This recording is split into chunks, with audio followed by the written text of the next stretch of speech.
Okay. So I have to say, one of the fun things is, I don't want that. One of the fun things is reading all your entries, your questions and your comments. It's always encouraging. It lets the teacher know there are some sentient beings here.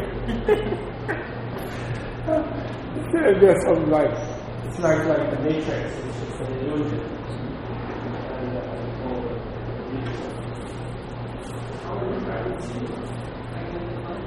You did, yeah, from the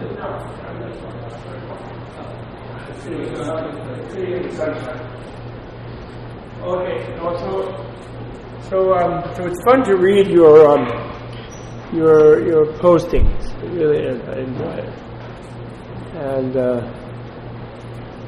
then there are some questions that you have.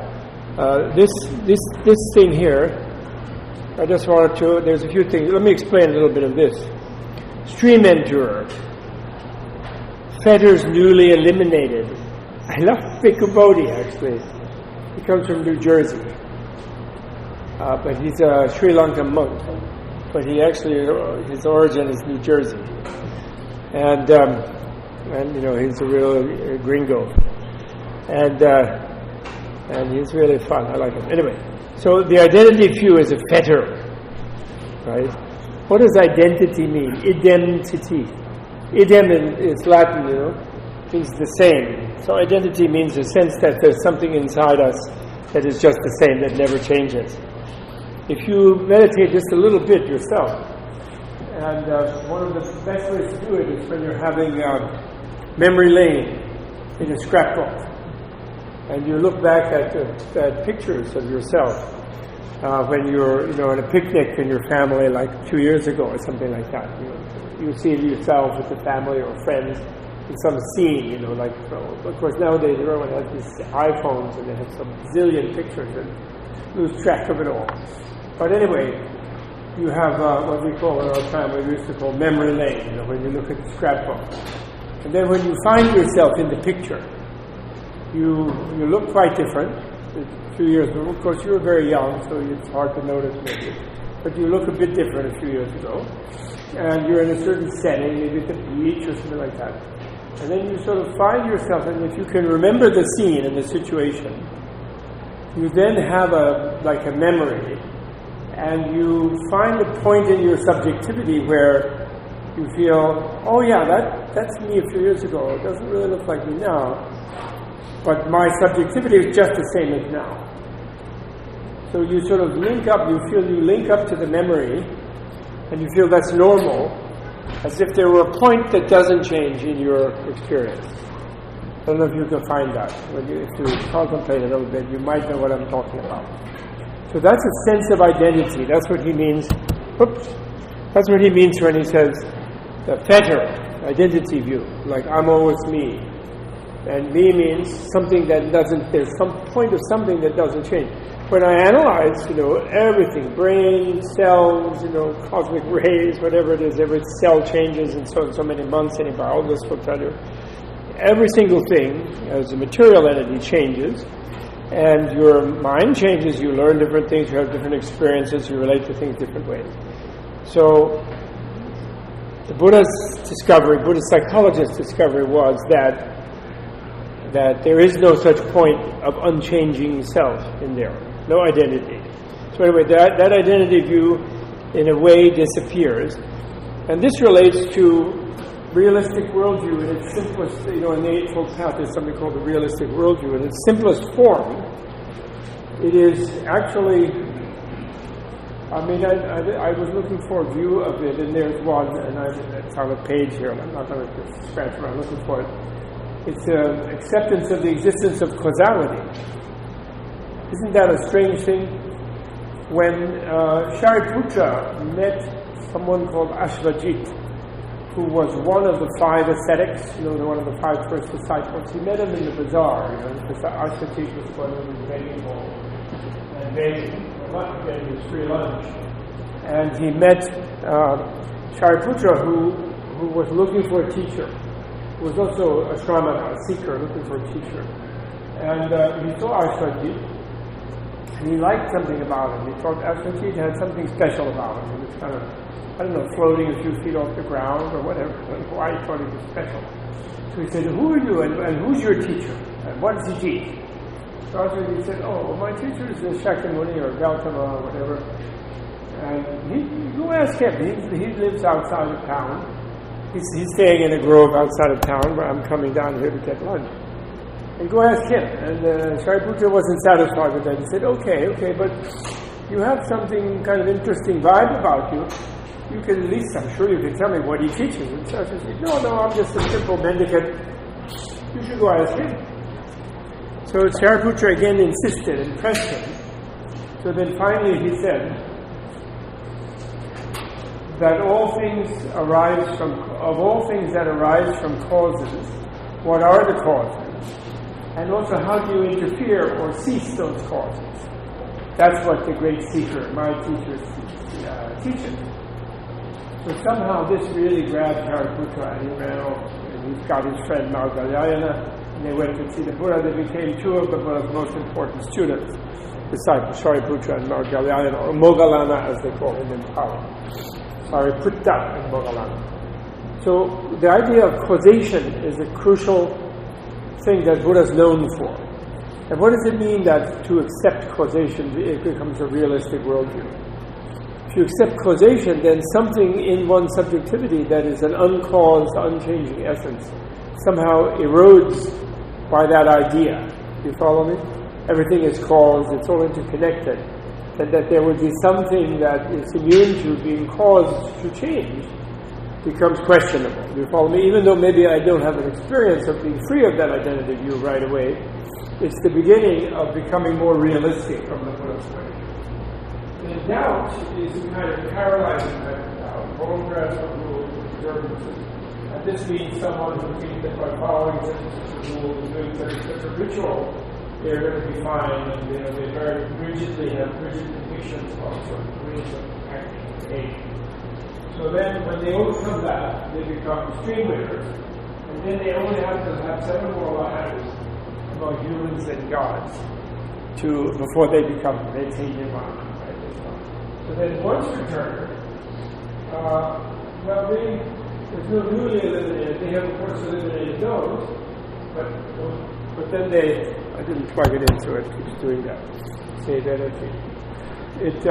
But in addition, they get less the 3 poisons that they're called. Ignorance, that's the one usually think of ignorance, or I call it misknowledge. Hatred and greed, or lust, hatred. That's lust is called. These are weakened, but not yet overcome. So therefore, one more birth in the sense sphere of the realm. That means in the realm of desire. It's called the sense sphere. Then they add to those things, remove sensual lust and ill will, not malicious mind. And then they don't have to ever come back to the human plane, and they're reborn in the form realm, which means the realm of pure matter, or the Brahma body realm, where they don't have any land. There are beings there, kind of like energy fields or something like that. They dwell in space, and they're like the god Brahma. They're called Brahma body. They're not the supreme god Brahma, but they're Brahma body. And then spontaneous birth means they don't need to be born from egg, womb, moisture, or moisture, those 3 forms of birth, but are just disappear suddenly in that space. And that's a non-returner. And then the arhat is the one who doesn't have to be reborn, or it's really presented in Theravada Buddhism, in what we call Vaishnava dualistic Buddhism, is presented as not being reborn at all. And there is definitely in Theravada this idea that you sort of you cease to exist. Unfortunately, there is that idea, although that's rejected by Buddha, but it's left. He allows people to have that misunderstanding, which we'll have to discuss why. So then here they're free of the desire for existence in the form realm, even in a heavenly plane, even the desire for formless existence. Now, what are the formless existences? Does anybody remember? I told you about them. They're very important just sort of, I don't know if they exist, but just to understand what these people think they're talking about. That's the realm of infinite space, infinite consciousness, absolute nothingness. And again, realm doesn't work, right? So I call it medium. They call it base. He calls it the base of. I call it medium. Ayatana means something where awareness can spread. But it doesn't necessarily mean it's a physical realm. And then conceit, restlessness, and ignorance, which is the same as delusion. And then they become harm. They have wisdom. It's wisdom that releases them from that. But this one is interesting because those four states, and this is where Buddha had a hint to the Theravada Buddhists, the dualistic Buddhists. And why do I call them dualistic? Because they think nirvana is different from samsara, it's different from the world.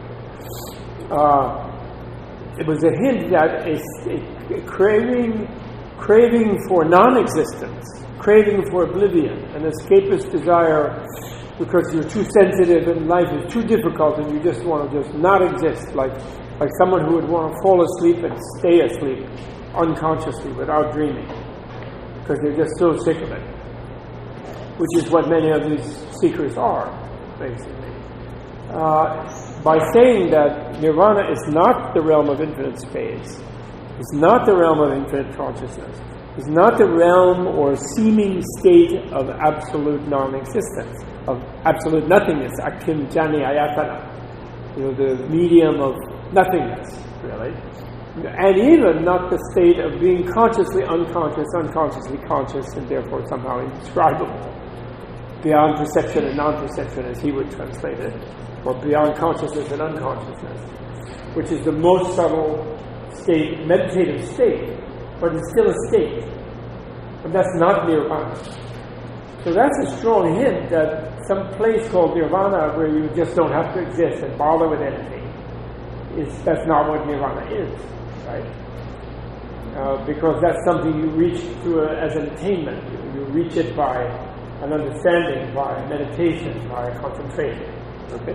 So I just thought that was worth, as I was looking through this. Now I have a lot of questions here from your submissions, but there were only 24 submissions. So I don't know if we're down to that number. I think not. So how many people, what are we down to, what number? 100 people. What? 30. 30? Yeah. So 5 people are going to be sorry later. Sorry. But, because it's abstract me, if you quickly said something, you only have sorry.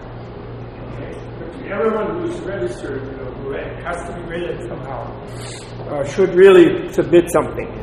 There's a couple of you just submitted a couple of paragraphs which shouldn't take you even long. Okay, so these are some questions that people had. And I can't answer all of them, or I do spend the whole time doing it, and you do have your discussion. Is the discussion section working and everybody's in it? Good. So Ted will answer a lot of them. I like some of them. One of the main ones I thought I would like to talk about, which is something, there's no answer to it, but something you can consider. If you look at all the different texts that we read, one of the underlying themes is, there are 2 strong underlying themes. One of them is Buddha a god, or something supernatural, or is Buddha just a human? And I don't know how many of you have studied religion before, or have studied Christianity, and maybe even Hinduism.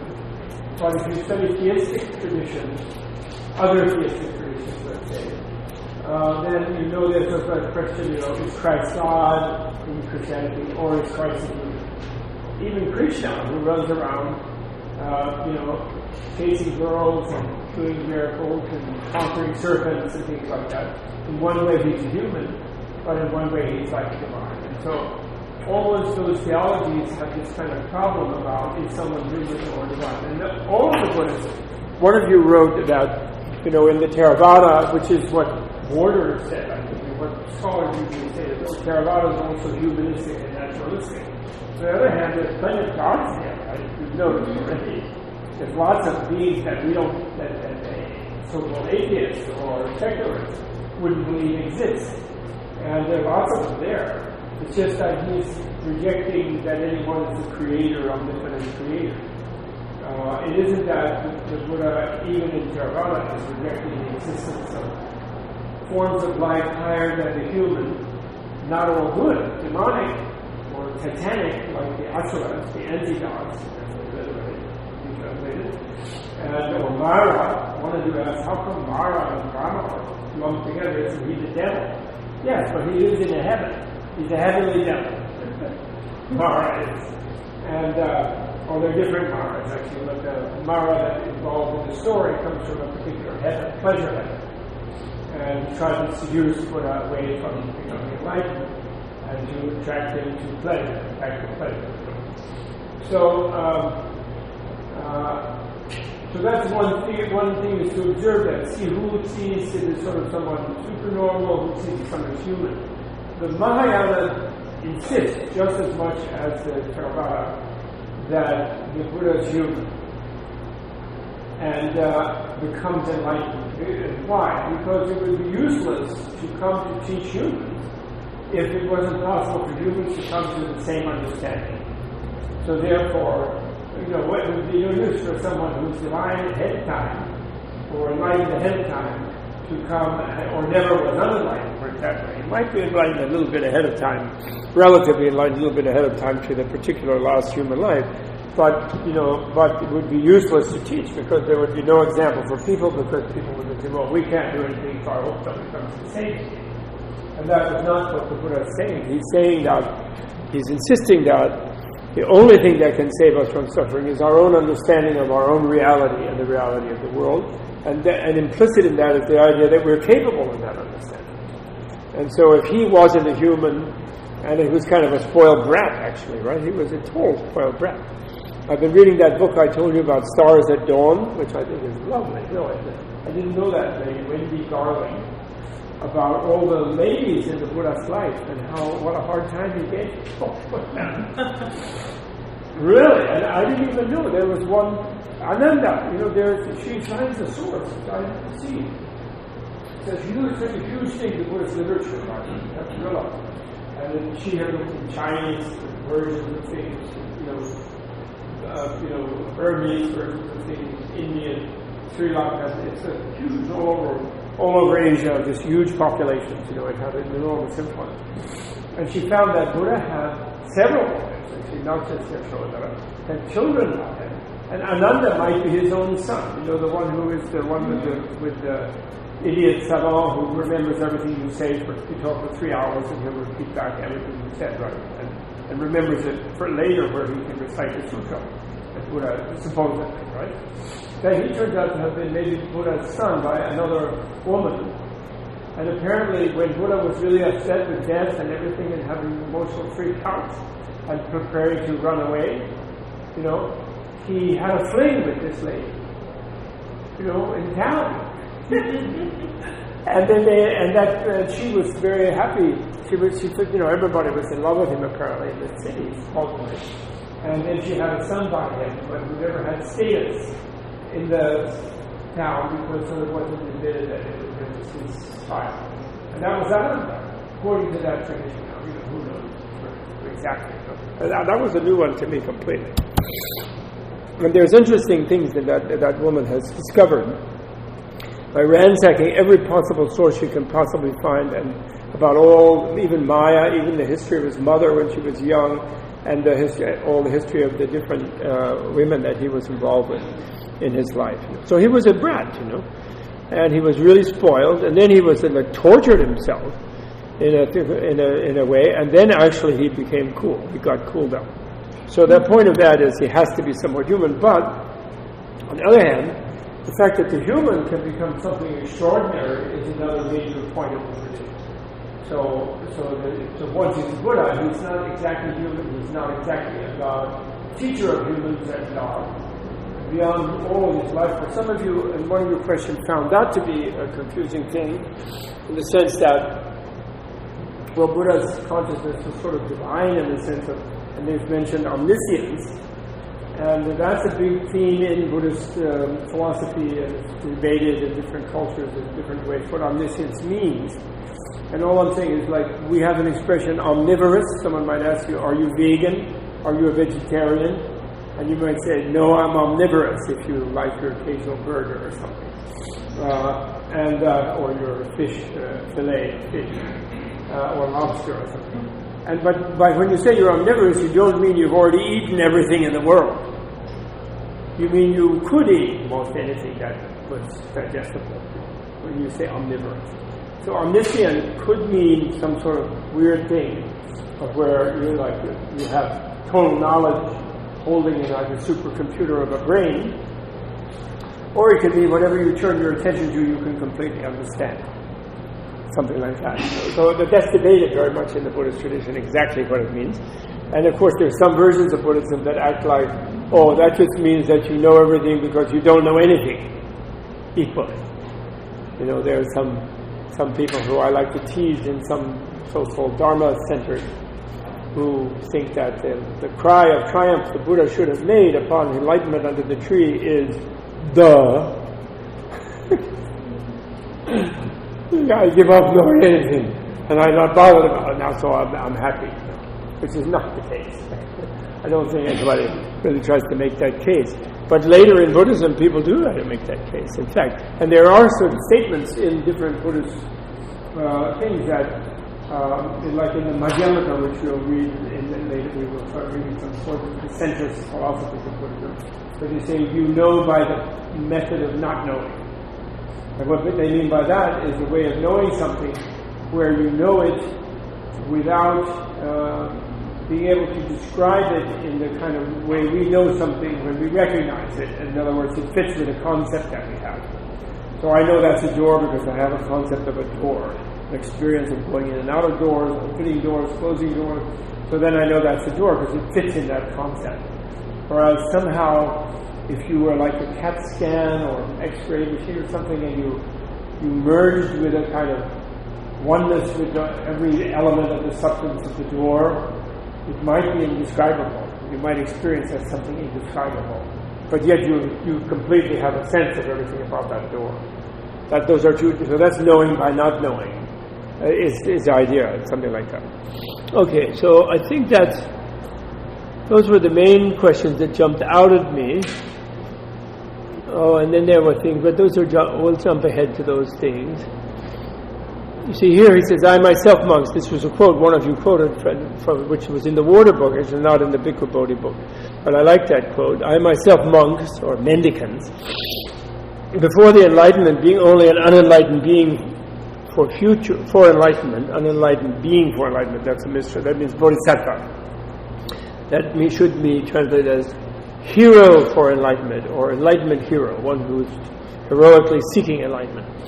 Having myself the principle of birth, being stuck in the reality of life, well, I would translate, I looked for just the principle of life, having myself the principle of getting ill, the reality of this, you can only translate principle.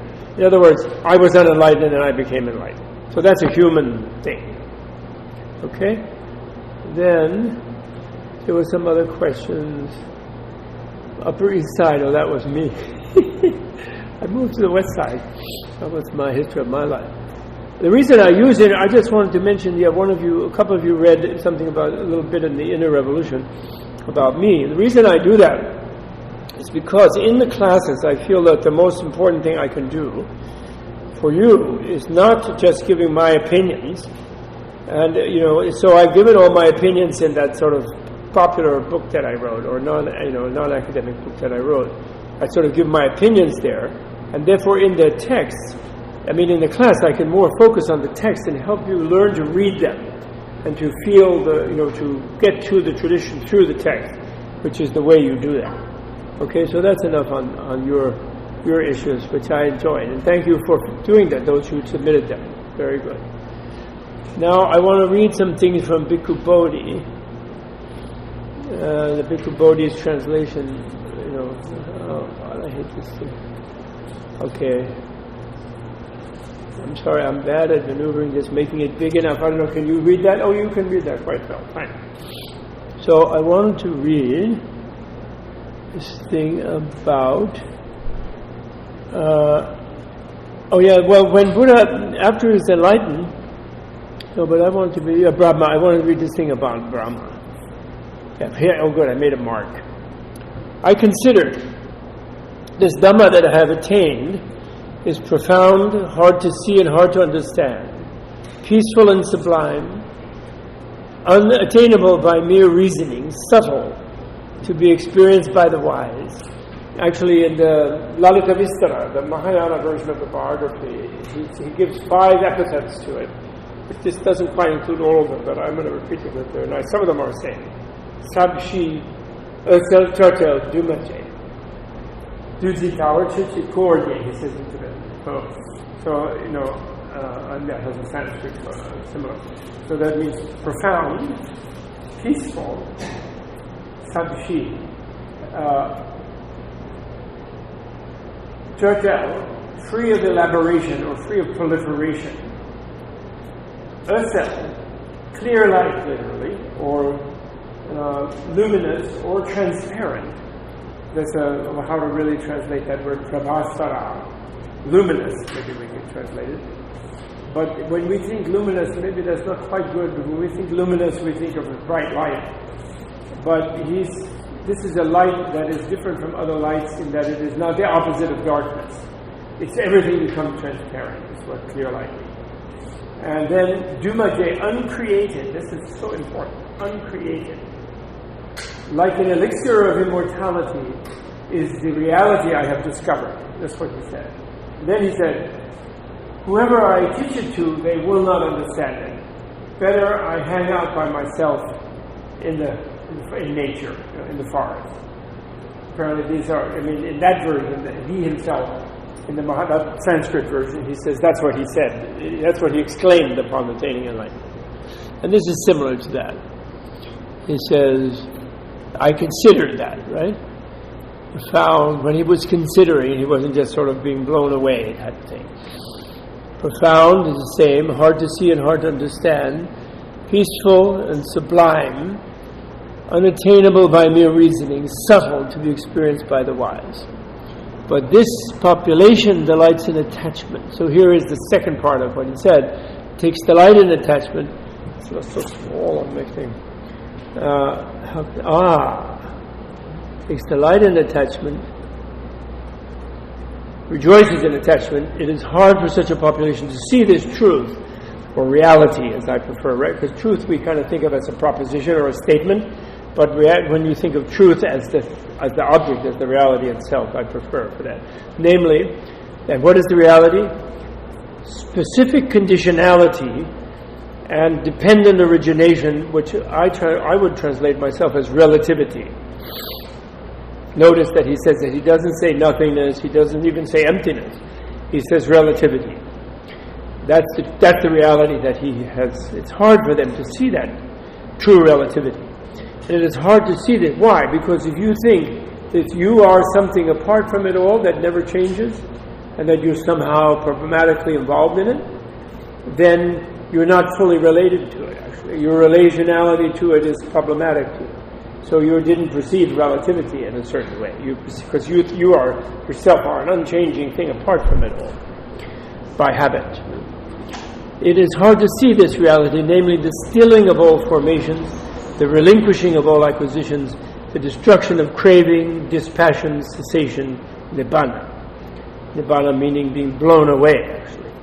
If I were to teach the teaching, the Dhamma, and not the law, but the teaching, others would not, or the teaching or the path, or the reality that the path leads to, which is what is real, others would not understand me, and that would be wearying and troublesome for me. Therefore, there came to me spontaneously 3 stanzas never heard before in this version.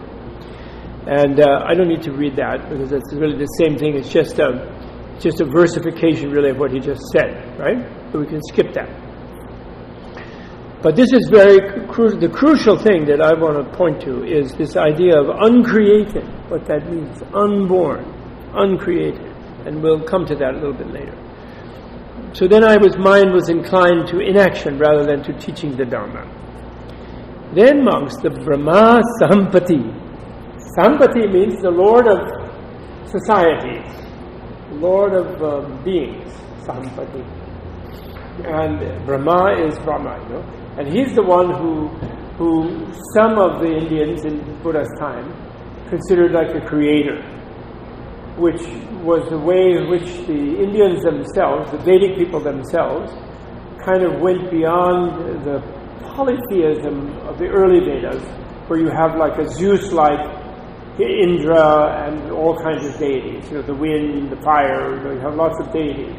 Sort of like Greek polytheism, Apollo, Dionysius, Zeus, and the goddesses, Athena, but actually the Vedic ones had very few goddesses, just two, really. The earth goddess and the dawn goddess. But otherwise you never hear of any goddesses in the Vedas. And they're all male. And quite, fearsome bunch. So what happened was that the Brahma has to do with, the word Brahma has to do with language, the power of the word, speech, sound, and they call themselves Brahmans, right? Brahmana, because they know the mantras. And so the idea of the creativity of the ritual, the Vedic ritual to make the gods arrange reality in such a way that it benefits humans was the old view in the Vedas. And so then from that the idea that there was a deity called Brahma who was the creator emerged, who was sort of the creator even of the gods and the humans, already had kind of a little bit emerged in the Vedic world as well. So Brahma Sahampati is like the highest of the gods, in other words, in Buddha's world. So he says that person knew with his mind the thought in my mind. And he considered, that Brahma, he may not be an ultimate creator in the Buddha's view, but he's pretty godly, and he immediately knows what Buddha's thinking after attaining enlightenment. And he said, the world will be lost, the world will perish. And the word for the world, loka, like the Greek word cosmos, can also mean the people. So loka can mean the population, the people. So when he says the world, he means the world of beings, the people, loka. Just like in Greek, cosmos, can mean both the sort of object world, or the vessel world, as they say in Sanskrit, and the essence world, which are the living beings, the consciousnesses in the world. And he considered the world will perish since the mind of the Tathagata, the one who has gone to or has realized the nature of reality, that means Tathagata, the Arhat, the perfectly enlightened one, inclines to inaction rather than to teaching the Dhamma. Then just as quickly as a strong man might extend his flexed arm or flex his extended arm, the Brahma Sahampati vanished in the Brahma world, that's at the highest place in the form world, right at the event horizon or the boundary of the formless world, that is, at the boundary of infinite space state, and appeared before me in a humanoid form, which he doesn't have in that higher place. He arranged his upper robe, according to Indian cosmology, he arranged his upper robe on one shoulder, and extending his hands in reverential salutation toward me, said, Venerable Sir, let the Blessed One, the Bhagavan, teach the Dhamma. Let the Sublime One, I guess Sugata, maybe they're translating, teach the Dhamma. That means the happy one, literally. There are beings with little dust in their eyes who are perishing through not hearing the Dhamma. There will be those who will understand the Dhamma. So here, this is so opposite, isn't it, to Moses or people who God says, go tell people that I'll save them. In the normal, therefore, that's why people got to think in the old days that Buddhism was atheistic, because Buddha said this is Brahma, the most powerful of the gods, but he can't save people, and he actually comes and requests Buddha, please teach them. So in a way, he's agreeing that people have to understand the world and save themselves. So in a way, I mean, if modern people, materialist people, don't even believe there's any kind of God anyway, but if they did, it's instead of the God being the dominant power in the universe, here God is appealing to the teacher of the intelligence of beings, because the intelligence of being is the path to salvation of people. So it's really quite opposite from the normal founding of religion, which is why Max Weber, in studying the social psychology of the world religions, he wanted to make Buddha into a prophet, to fit his category of prophet, but he couldn't, and thus he said, well, okay, most of them are emissary prophets, meaning sent out by God. Buddha is an exemplary prophet.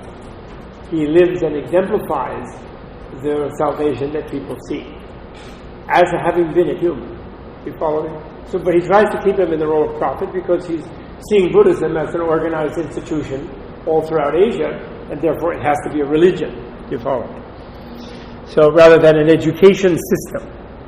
which I think primarily it is, although it also eventually partakes of being religion, but very carefully distinguished from being religion in Buddha's time, because he doesn't want to compete with the Brahmins, because he knows if he tries to do that, he'll be killed. What do they establish religion? What do they do with someone who tries to start a new religion? They lynch them, hang them, dissect them, crucify them. They do something terrible to them. So, I mean, if they try to extend the understanding of that religion, the duties, the rituals, the belief systems, so much that it's like a revolution with the religion, they don't survive.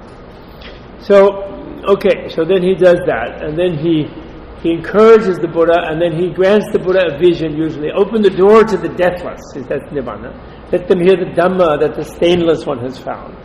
Just as one who stands on a mountain peak can see below the people all around, so, O wise one, all-seeing sage, ascend the palace of the Dhamma. Let the sorrowless one survey this human breed engulfed in sorrow, overcome by birth and old age. Arise, victorious hero, caravan leader, deathless one, and wander in the world. Let the Blessed One teach the Dhamma. There will be those who will understand.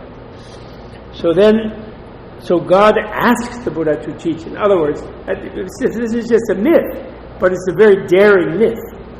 You know, it reminds me of, there's this guy, what's his name? At old age, there's a guy who writes popular books who's I think he's a rabbi, or he's an interesting intellectual, I'm not sure, called Conversations with God. I don't know if you've heard. Neil Donald Walsh, that's the thing, that's right. And I remember when I looked at that book even as a member of our society, I was like shocked. Who is this guy? Says he's talking to God.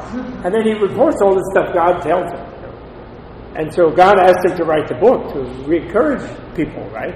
Stop being freaked out about this and do that, and don't be depressed and whatever. But I got to like the thing kind of, and it's similar to this. It's like, at least in this legend, and this is a text that was available to people before it was written down, definitely for a long time, told by memory to people in an oral culture which didn't have a lot of printed books. And these people didn't get lynched. So anyway, God gives Buddha a vision of a lotus pond with different color lotuses and different types of flowers, and then the rain that falls on them, the one rain that falls on them, nourishes each one in a way that benefits it. So therefore, don't give me something about how people won't understand you, and don't be a prima donna, and go teach them. God tells him. But he doesn't tell him, like in a religion, go teach them that I'm going to save them. In a way, he's saying, I can't. Which he does in that Kevada Sutta. That is a sutta which I've assigned you called the Kevada Sutta. He says, I don't really know how it works. I'm just God, I'm the biggest shot here, but I don't really... It's like the mayor saying, I can't really solve all the pavement problems in New York, I'm just the mayor, So then he comes to the monks, and then notice, before he meets the monks, he meets the Ajivaka. One of you in one of your postings mentioned the different competing teachers that were there, the competing Shramana teachers, who are very much crop up in the Buddhist literature as the six teachers, who are the fatalist, the nihilist, the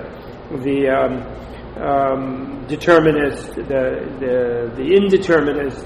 There's six of them, who have different worldviews that are unrealistic worldviews from the Buddha's point of view. Actually, there's a great book by Karl Potter called The Presupposition of Karl Potter, called Presuppositions of Indian Philosophy, which I don't assign really in this course, but I think I have it in the recommended books.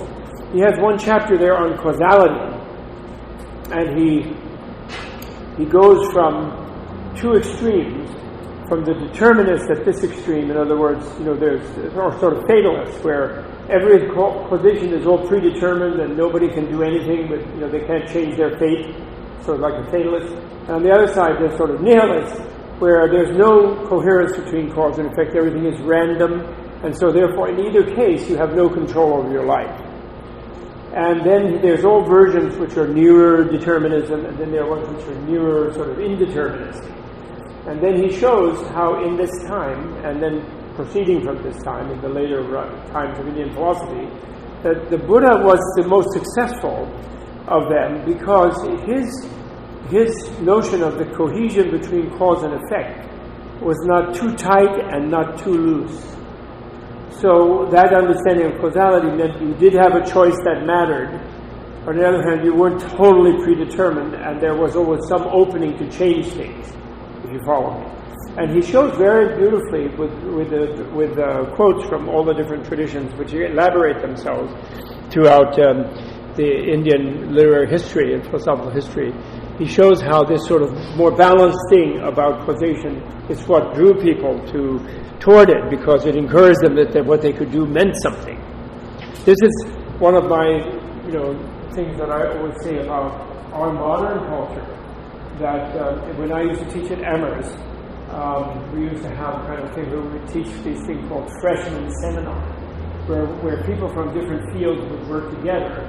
We had the luxury of a small campus like that, different faculty from different specialties, and we would sort of deal with sort of the classics. And the classic of this culture, which you may recognize from your studies, is, core curriculum type of thing, is Darwin, Marx, and Freud, right? But what if you become the big aficionado of Darwin, Marx, and Freud? Not that you're going to be a communist, don't worry about Marx, but his sociology he was a great sociologist, there's no question, before he got into politics. But he was, barrel of the gun type of idea, and violence. But the sociological analysis was very good. So, but if you do Darwin, Marx, and Freud, from Darwin's point of view, you're a victim of your genes. You just have to do whatever they tell you. You're basically running around carrying some genes. Once you dump them somewhere, you're obsolete. Okay? Then, if you do Marx, you're a victim of your social position. And you just completely see things the way that you should, because based on your social position. And if you do Freud, you're the tip of the iceberg. Your little sense of, I'm going to do this or that, but your subconscious already decided. Like there was a best-selling book by a guy at Stanford, a psychologist called Kahneman, Daniel Kahneman, recently, that says that your brain already decided what you're going to do before you did it. And you think you make a choice, but it's ridiculous. Your brain is all doing it. That's the reductionism in that direction. So basically, Darwin, Marx, and Freud, if you adopt them as the arbiters of your culture today, even today, you're helpless. They're like, what? Who's going to tell? Gene, what are you going to tell? But then they're going to help you though, because they're going to understand totally your gene, why it makes you A or B, and then interfere with it, right? Or the shrink will help you by it. But he won't really, because he says your unconscious always stays unconscious. You just vent a little bit of the traumas in there. And Marx, well, I guess we have to have a revolution, but then we end up with some horrible dictator, the dictatorship of the proletariat. So he was really not successful in politics. So the point is, these kind of ideas about things were there in India at Buddha's time. And in a way, Buddha doesn't close any theory. He doesn't close the theory. He makes us face causality, but tells us even that you can't absolutely fit any description of causality as being the absolute one. He remains hypothetical in his descriptions of relative reality, and his one thing is about this thing about the unborn, the uncreated. What does that mean? There is something unborn and uncreated. What is that? What is that? That's what that I want to look at that. So then, he gets the five guys to talk to him. Remember, they keep saying, "Hey, pal, how you doing?" And he said, "Don't call me pal. I'm not your pal. I'm a Buddha now. You guys have to learn something." And they keep saying, friend. No, I'm not your friend. He says, "I'm different. I'm not the person I was." He makes a fuss about that so that they will decide that it's possible to become different themselves, right? So he just talks about how he talked to them. And then we have here the Four Noble Truths, right? But I want to jump past that. I want to come to, there's another thing I want to read. Oh, I don't have it here. I didn't cue it up. I don't have it on there, so for you to look at as we read it. So, but I wanted this thing about the unborn. I marked it in the book. I forgot to cue it up on the thing. Where is it? What is Nibbana? Yeah, because this is important. We're looking at Buddha's life, and this is our last chance to look at it before we talk about the teaching. We'll come back to it in the way we talk about the teaching. And how do we understand the Buddha's life unless we really try to tackle a little bit about this issue of Nibbana? What is Nibbana? So he says, what is Nibbana? And Nibbana means extinguished. Something is in state nirvana. It is blown away. And actually, it's like the slang expression of something is blown away. So what does it mean to be blown away, in other words? And he says, well, it means lust, hatred, and delusion are blown away. It's basically what he says here on page 364 in this work. And he says, friend Sariputta, it is said, Nibbana. What now is Nibbana? And this is actually Buddha's disciple talking with someone. And he says, the destruction of lust, destruction of hatred, destruction of delusion, this friend is called Nibbana. But friend, is there a path? Is there a way for the realization of this one? Of this Nibbana? He says, there is a path, friend, there's a way for the realization of that. And what, friend, is that path? What is that way for the realization of Nibbana? It is, friend, this noble eightfold path. That is, and he translates, this samyak about the view, this word samyak, I like to translate as realistic. I got it from someone else, but I think it's the best rather than just right. Because right and wrong give us the kind of idea that there's some kind of rule that we can follow and you can get it right or get it wrong. It's not wrong to say right, but realistic is better because it means a view that accords with reality. A motivation in life or a purpose of life or an intention in life that accords with reality. So realistic intention, realistic speech, realistic action, realistic livelihood, realistic creative effort, realistic mindfulness or self-remembering, realistic concentration. This is the path, friend. This is the way for the realization of this Nibbana. Well, that's great, the guy says, So he talks about that more. And then, the unborn, this one I wanted to read. And here this is the Buddha talking. Thus did I hear on a certain occasion, the Blessed One was dwelling in Sravasti in the Jetavana Grove. And now on that occasion, the Blessed One was instructing the mendicants with a Dharma talk, a talk on reality, a teaching, connected with Nibbana, and those monks were receptive, intent on listening to the Dhamma, those mendicants. Then on realizing its significance, the Blessed One on that occasion uttered this inspired utterance. There is, monks, an unborn, unbecome, unmade, unconditioned. If monks, if mendicants, there were no unborn, unbecome, unmade, unconditioned, no escape would be discerned from what is born, what is becoming, what is made, what is conditioned. But because there is an unborn, unbecome, unmade, unconditioned, therefore an escape is discerned from what is born, become, made, and conditioned. Okay? And then later, further down on that same page, 366, he says, what monks is the Nibbana? There's two Nibbana elements, he calls them. And that's again a translation of a realm or place or something like that. And what monks is the Nibbana element with residue remaining? And that's someone who becomes an arhat. And but he still experiences, and he destroys the fetters of existence and is completely liberated through final knowledge. But his five sense faculties remain unimpaired, and he still experiences what is agreeable and disagreeable, still feels pleasure and pain. Destruction of lust, hatred, and delusion in him that is called the Nibbana element with residue remaining. So this is the idea that monk, or even Buddha himself, they understand, and dualistic Buddhists, they understand Buddha himself under the tree, he had an experience of this unborn, but then there's a momentum of his birth energy, his life energy, so he then has 45 years of going around teaching and doesn't just leave and go into the unborn, go into the unborn.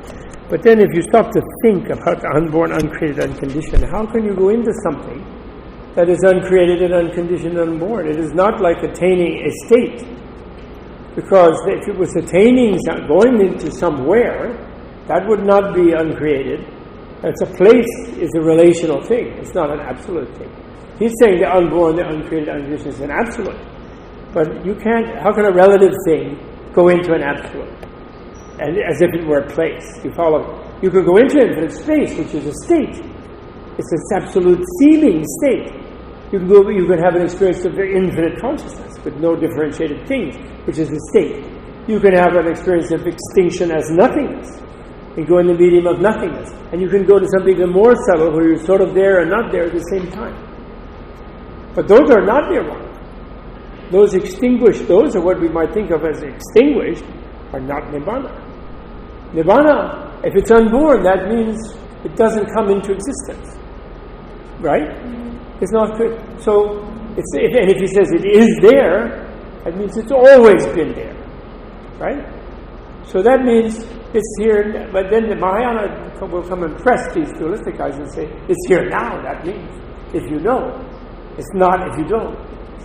So it doesn't change, in other words. It's not a place that you can enter, but it's a place you cannot escape, actually. It's a little different. But here he doesn't press that, because he's dealing with people who want to get somewhere. And if you tell them that it's already here, and they think that what they know and where they are, and they're realistic and they know where they are, then they'll think, but it's what's here sucks. I'm like have a pain in my foot. Like, this is Nirvana, who needs it? Type of thing. Or they would say, he's crazy.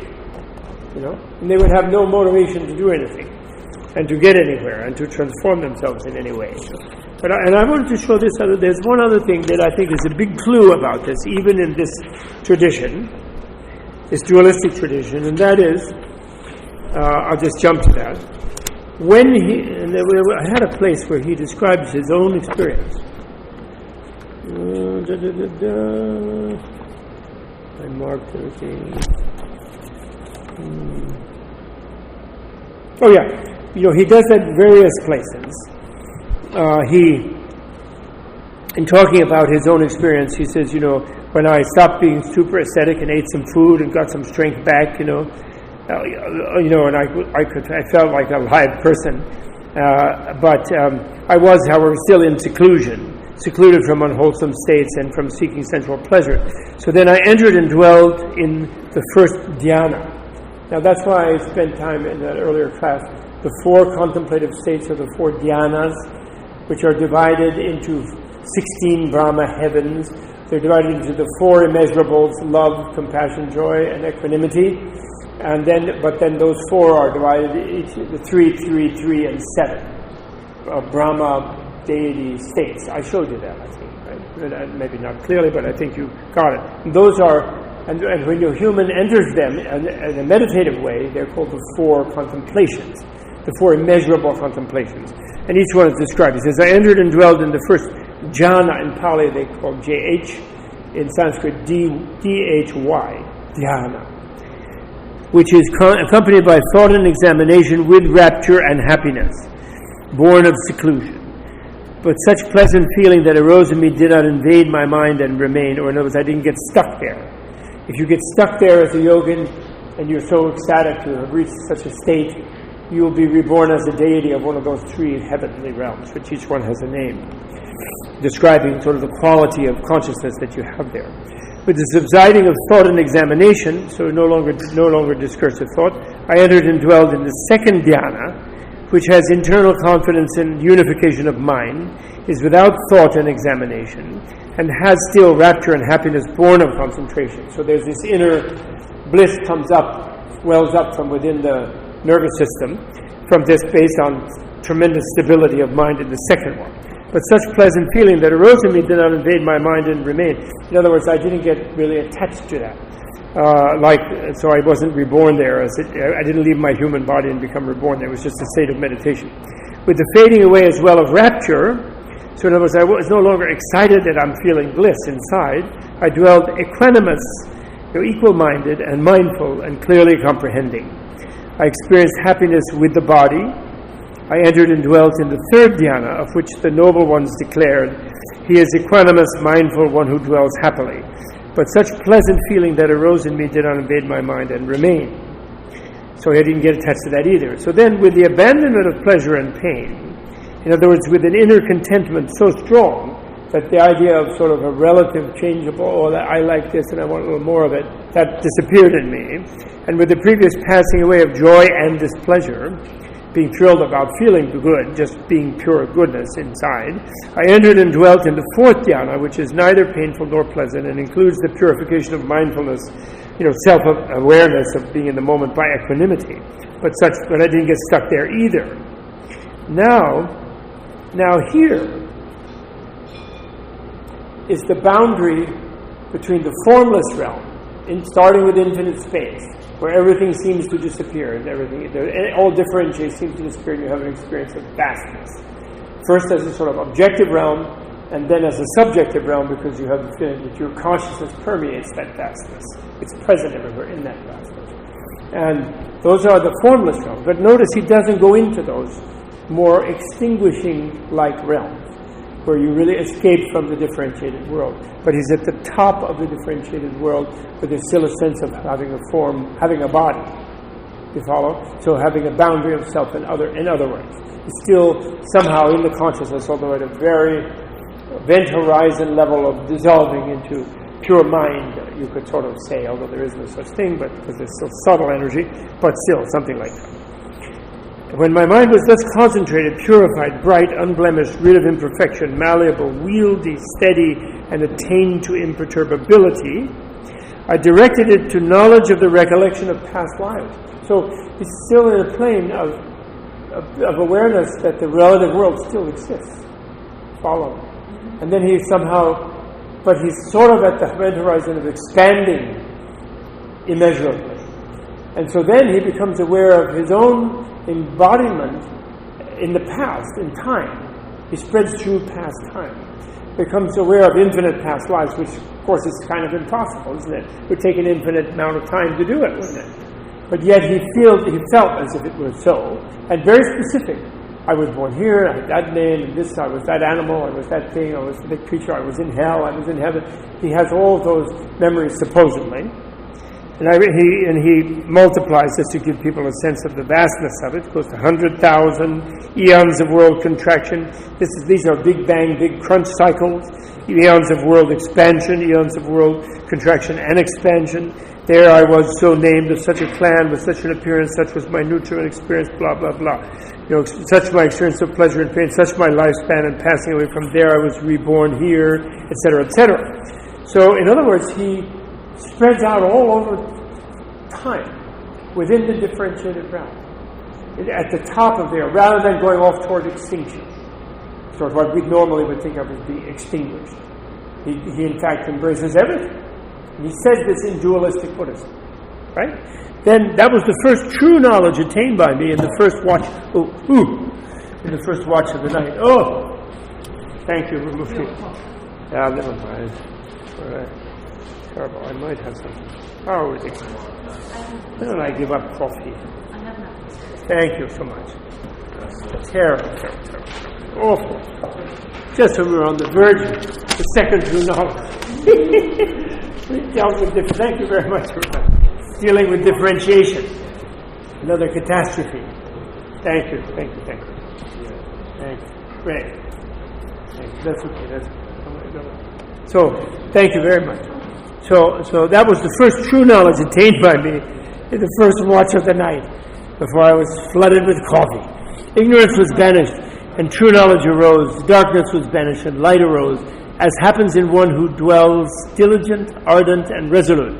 But such pleasant feeling that arose in me did not invade my mind and remain. I didn't get stuck there. When my mind was thus concentrated, purified, bright, unblemished, rid of imperfection, malleable, wieldy, steady, and attained to imperturbability, I directed it to knowledge of the passing away and rebirth of beings, of other beings. Because, of course, in remembering infinite previous existences, he's saying that other beings have had infinite. There's no beginning to the first beginning of life for anybody. And so he's been entangled, to use that great word physicists nowadays use, he's been entangled with other beings infinitely in the past. And he suddenly becomes aware of all of their previous lives. That's spreading over not only, so others are still there, not just him. It's not all just him. If you go into infinite space, it's like, that's what I call the cheap mystic oneness, is infinite space experience. I call it the cheap one. Because, people say, it's all, oh wow, I had an experience. It was all one. Well, who was there? No one. I wasn't even there. But somehow I felt connected to it. It was a big release for me, which it is. It was like a big feeling of release. Like passing out, falling asleep, sort of the stages of falling asleep. Because then you go to the nothingness, that's deep sleep. That's like a deep sleep. So that's a total self-centered oneness, in other words, because it's only you in space, and it's your consciousness, and no one else is home. You're not even home. You give up being there, and you avoid everybody else. So that's why I call it the cheap oneness. Buddha's attaining the expensive one, one with everything, entwined with it all, vast and infinite relativity. Okay? So, Arjuna passing away and rebirth of beings, and it doesn't say other beings, but that means other beings. With the divine eye, which is purified and surpasses the human, so that's godlike, actually, and they call it the divine eye, Deva Chakshahu, it's called, the divine eye. I saw beings passing away and being reborn, inferior and superior, beautiful and ugly, fortunate, unfortunate, and I understood how beings fare on according to their actions, thus. Those beings who behave wrongly by body, speech, and mind, who reviled the noble ones, held wrong, unrealistic worldviews, and undertook actions based on unrealistic worldview, with the breakup of the body after their deaths, have been reborn in a state of misery, in a bad destination in the lower world, in hell, and animal realms, and other things. And those beings who behaved well by body, speech, and mind, who did not revile it, blah, blah, who didn't do all that, they were reborn in a good destination in a human or a heavenly world. Thus, with the divine eye, which is purified and surpasses the human, I saw beings passing away and being reborn, inferior and superior, beautiful and ugly, fortunate and unfortunate, and I understood how beings fare on according to their actions. This was the second true knowledge attained by me in the middle watch of the night. Ignorance was banished, and true knowledge arose, darkness was banished, and light arose, as happens in one who dwells diligent, ardent, and resolute. But such pleasant feeling that arose in me did not invade my mind and remained. And then the third one, he understands what they call the exhaustion of contamination, the Four Noble Truths. The third one, that's Nirvana itself. But all of these are the event horizon of Nirvana. So therefore, this is a hint not taken, let's say, perhaps, by some of the dualistic Buddhists, and even some of the supposedly Mahayana or non-dualistic Buddhists, who are still too sensitive and too freaked out about the world to think that there could possibly be a way of being almost omnipresent, your consciousness embracing all the lives of all beings in a totally altruistic, totally, transcending the self-other division way, where you empathize with all beings, where your wisdom is a compassion, which is a natural thing, where you feel their feelings. Therefore, like I feel when I spill coffee on myself, I feel the discomfort of the coffee in my shoe, and so I just want to get rid of the coffee. I don't think, should I liberate my shoe from the coffee? Shall I be compassionate to my foot? I don't think that, because my foot is uncomfortable in the coffee, or if I put my hand on a hot pot, I just remove it. Because and you can call that compassionate to the hand, because I feel the pain of the hand and it's my pain. So when you're empathetic with another being, you feel their pain, like Bill Clinton does. You feel their pain, and it becomes automatic. You just want to remove it. I wish our politicians were like that. I think some of them are more so than others, put it that way. So he didn't get stuck, though, on his entanglement with everybody and on his own infinite past existence, and therefore, by implication, and actually later when they unpacked these first two realizations more carefully in later works, drawing from other places where the Buddha describes them, he's also fully aware of all the future eventualities of other beings. He becomes aware. They're not emphasizing that here because they don't want to overemphasize the remaining presence, the remaining presentness of the enlightened state. Because they are talking to people who want to get out of here. And so they don't push it. He doesn't push it with them. But this is a clear indication. Furthermore, in the Mahaparinibbana Sutta, which I can't read through now, we won't have time. I had originally a longer list of things. When he attains what they call final, by the way, the word pari, which goes in front of nirvana, which is the nirvana without residue. In that word pari, it's a prefix. Pari. And then nibbana, in pari nibbana. Pari. They all translate, and even Bhikkhu Bodhi, my beloved Bhikkhu Bodhi, translate final nirvana, but doesn't mean final. In Tibetan, it's yongsu, which doesn't mean final. It means total. It means complete. Doesn't mean final. So there's no temporality of final about it. It's just in a way. So therefore, if you properly translate this as total nirvana, that means that in a way it's a realization of the unborn being same as the whole relative world. So it's the realization of an infinite relativity and an infinite presence in an infinite relativity, which is hinted at in that Parinibbana. And in the Parinibbana Sutta, and in sometimes the way he describes his enlightenment even under the tree, there are those 8 states, right? The 4 contemplations, and then the 4 formless realm trances, as I call them, because there's no more sense of body in those 4.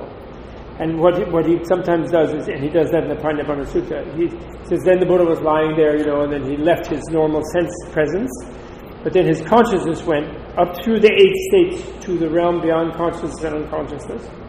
Then it came back down his consciousness to an awareness at the boundary between the realm of pure form and the realm of sense desire, but not into sense desire, just at that boundary.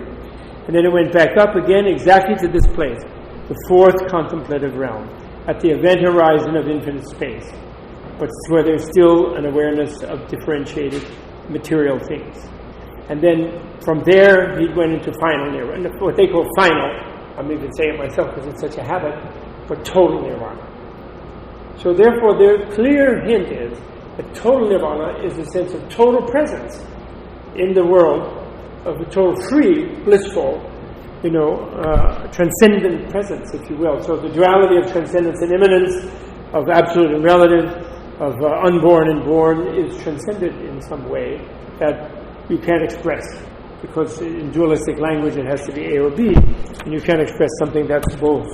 That's what I like to call, that's why I like to sometimes say that enlightenment, if you're asked what it is this, and they use this language themselves, but they don't have this particular expression. They say it's the ultimate tolerance of cognitive dissonance. Like when you have a paradox, then it gives you a cognitive dissonance, double bind sort of thing. But if you can hold a double bind in your mind in a certain way, be present to both sides of double bind, it's a kind of cognitive condition. Therefore, it doesn't fit with the person, like a normal ignorance-dominated person such as myself, who finds waking differentiated consciousness tiresome after 12 to 16 hours and wants to sleep. To be therefore, to collapse my consciousness into an extinguished state, right? Everyone does.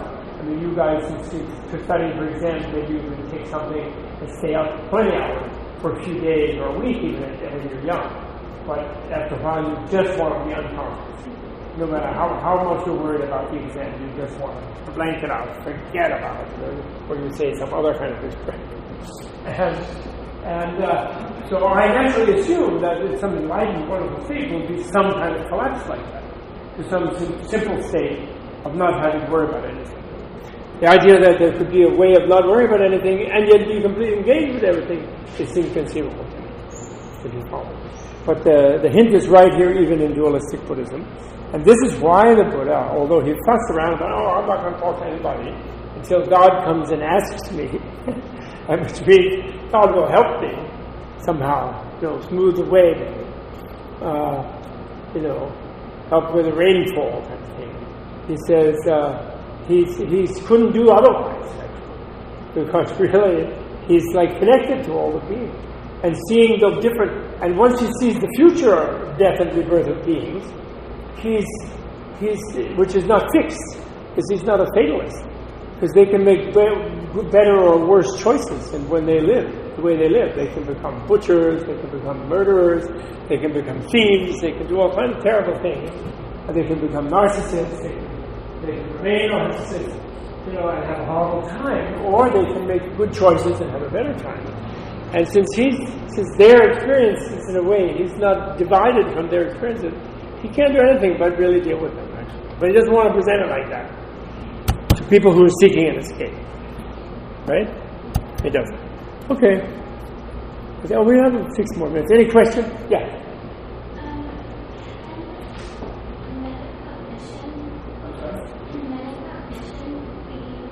Metacognition. You can make expressions. Sure. It's a cognition which is a metacognition. Meta means beyond, right? In the way that they talk about it in European psychology texts, and they talk about metacognition, is that a similar kind of likened to that Physics. Yeah, sure, absolutely. It's some super metacognition. Something like that. When we can take look at, they have terms like that. Tathagata means that. Tathagata. Gata means to have gone into something, but meaning that when you understand the world in another way, it is a different world. And you realize that what you thought it was before is not what it is. So therefore understanding is transformative, deep understanding. And so that's the gata part, gone. Not, we say understand because of our idea that we can't understand and we just have to obey some doctrine or indoctrination type of thing, so we understand. But this gata, the Indian thing, is more that you change by understanding something. Then tata means suchness. And suchness means, you say, such as this screen, such as this light, such as this floor. That means not quite this floor. It's such as this floor, but it isn't this floor, right?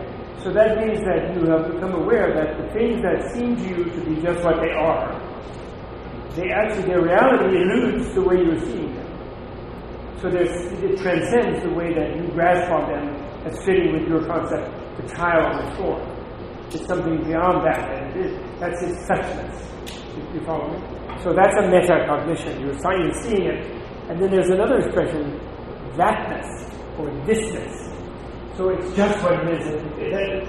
When they mean that the transcendent, the absolute is infused in the relative, when they're taking the metacognition that way, they say it's thatness. When they're taking the metacognition as the relative departs from itself into the absolute, then they say suchness. So they have the two different things, suchness and thatness. Right. It's very sophisticated. The Indian culture, psychologically, even Bertrand Russell once said, in his something on world philosophy, the great English philosopher Russell, when after Wittgenstein cured him of thinking he could capture the world with his Principia Mathematica, he wrote various books about the philosophies of other cultures, and he said, Western philosophy from the Greeks has led us toward material science, and so in the natural philosophy, we win, we're the winners. Chinese are the winners in social philosophy. Confucius, Mencius, Xunzi, how to manage people and how to organize them in the hierarchies and make them function in a harmonious manner. If they follow Confucius, they would not be tyrants and horrible. They would be really kind and helpful to everybody. The young people would give their parents foot massages. He had a big thing about getting a foot massage, I think Confucius said. I can understand that. And so so they're the best in social philosophies.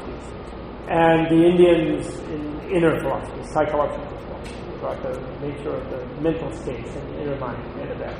And he said that, Bertrand Russell. And he's absolutely right. Totally right. But actually, going along with that, as someone who has a kind of Sanskrit affinity, I would not concede some of the other things so easily. But I think it's right, there's a tendency to strengthen. Okay. Have a nice weekend. And do your posting Monday night, okay? And we'll enjoy looking at it. Thank you. I have a question. Yes. Not self. What's that? Not self. Or no self. Selflessness is better. I don't like not self. Well, They act like you're going to find a not self. Right. It's like some weird thing.